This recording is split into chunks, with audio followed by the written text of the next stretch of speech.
Bonjour les amis, bienvenue dans la Voie des Fleurs. J'ai une impulsion assez flagrante et profonde à vous faire une petite canalisation.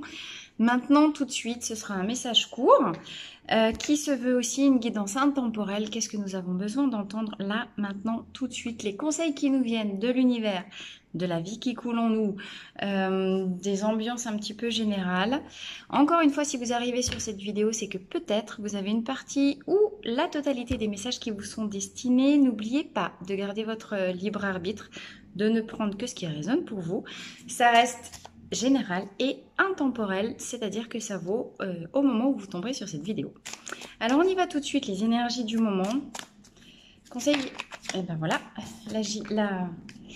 la carte de la pleine lune en bélier vient de sauter tout de suite. Qu'est-ce que ça nous dit? Restez concentré sur les objectifs que vous voulez atteindre. Restez concentré sur la ligne de conduite que vous vous êtes fixée et attachez vos ceintures parce que possiblement une petite période de turbulence va approcher.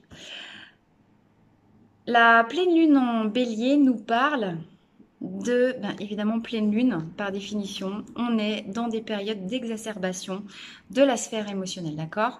Le bélier, il est têtu comme une mule, il fonce, donc s'il vous plaît, restez vraiment fixé sur ce que vous désirez voir advenir dans votre vie et ne vous laissez pas détourner de vos intentions et de vos objectifs par des éléments perturbateurs qui pourraient arriver de l'extérieur. Accrochez vos ceintures, osez croire en vos rêves, osez rester déterminé. Alors, ça ne veut pas dire d'être aussi têtu comme une mule, en tout cas comme un bélier en l'occurrence. Vous avez le droit, et là vraiment l'image qui arrive, c'est cette main de fer dans un gant de velours. Premier conseil en tout cas, c'est un petit peu ça qui nous est demandé.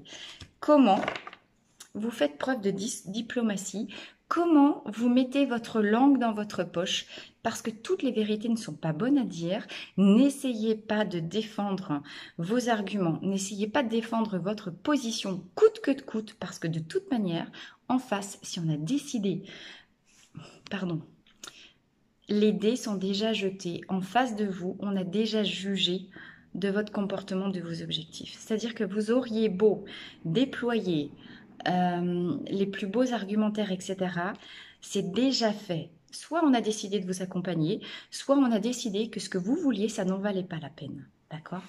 Autrement dit, cessez d'accorder foi et surtout cessez de vous laisser détourner de votre chemin, de ce qui vous semble être votre vérité par les éléments d'origine extérieure, parce que c'est déjà fait.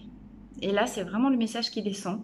Ne perdez pas une énergie inutile à convaincre les gens qui de toute façon sont déjà convaincus du contraire de vous. Ce serait une perte de temps, une perte d'énergie et vous avez besoin de l'intégralité de votre énergie pour avancer dans le sens de vos projets. C'est soit on est avec vous, soit on est contre vous, mais si on est contre vous, ignorez. C'est vraiment cette idée, les chiens aboient, la caravane passe.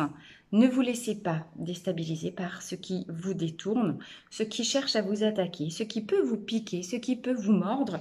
Peut-être vous serez ralenti sur le chemin, peut-être vous auriez des turbulences, c'est vraiment ce mot-là qui revient, vous vous sentirez chahuté. Mais ne perdez pas de vue que quand l'univers vous envoie des éléments perturbateurs comme ça, des éléments qui peuvent effectivement vous secouer dans tous les sens, c'est aussi une manière de tester votre persévérance et votre détermination. Vous allez être testé sur cette détermination à atteindre vos objectifs. Ne tombez pas dans le panneau, ne vous occupez pas de la route que vous allez avoir à suivre, parce que de toute manière, il y aura des imprévus. D'accord? Occupez-vous de rester fixé sur le sommet de la montagne que vous voulez atteindre. Ne vous occupez pas de, peut-être il y a un éboulement de ce côté-là sur le chemin. Si vous ne pouvez pas passer par la droite, de toute manière, vous allez passer par la gauche. Restez fixé sur votre objectif. Ne tenez pas compte des turbulences du chemin. Ok? Ça, c'était déjà le premier message. Complément de petits messages pour compléter la monologie avec l'oracle de Scheherazade. J'ai déjà mélangé et en première carte, nous avons la main de Fatma. Ça confirme ce que je venais de dire. La main de Fatma, c'est le destin. Les choses sont jouées d'avance. Le destin est maintenant en marche. Tout est déjà écrit, tout est déjà fait dans l'énergie. Et c'est-à-dire que vous n'avez plus, alors c'est un peu compliqué, mais dans la matière, dans l'action, vous n'avez pas tellement de choses à mettre en place. C'est-à-dire que c'est plutôt votre posture interne qui va accélérer ou pas l'arrivée de ce qui est prévu depuis toujours par l'univers dans votre vie. Par contre, avec les 3 guerriers, c'est exactement la complémentarisation de ce qu'on vient de voir avec la Lune. Les 3 guerriers, ça nous parle alors de 3 cultures différentes. On a 3 types de guerriers, 3 types d'armements différents. Ça nous parle de protection. Ça nous parle que, 1, vous êtes protégé par l'univers. Nous bénéficions, vous bénéficiez, tout le monde bénéficie d'une protection en garde rapprochée, nos guides et l'univers. Tout le monde est là, nos ancêtres et nos animaux totems, pour nous permettre de réaliser et d'incarner dans la matière ce qu'on est venu faire dans cette vie. Nous sommes protégés. Par contre, il va aussi falloir, nous, défendre notre beefsteak. Ça, les 3 guerriers, ça confirme bien le côté chaotique, turbulence. Les événements arrivent pour nous confronter à notre propre force de motivation, de détermination. C'est pas le moment de douter, les gars. Hein. Tant que j'ai envie de vous dire, on est encore dans la partie calme de la descente de la rivière. Si vous avez envie de descendre je sais pas quoi, de la pagaie, enfin du canoë-kayak ou comment ça s'appelle les boudins quand on fait du truc là, quand on descend les rivières. Si vous avez envie de descendre, c'est encore maintenant, parce que là, vous pouvez vous approcher de la berge. Une fois que vous allez être pris dans les rapides, et ça va s'accélérer. J'ai l'automne ici, l'automne on récolte. C'est dans l'été que ça s'accélère. Les turbulences, le chaos, les événements qui se bousculent, c'est maintenant dans les 3 mois à venir. À l'automne, la descente, les secousses prennent fin et je récolte les fruits de tous ces efforts que j'aurai fait là pendant les 3 mois à venir. D'accord ?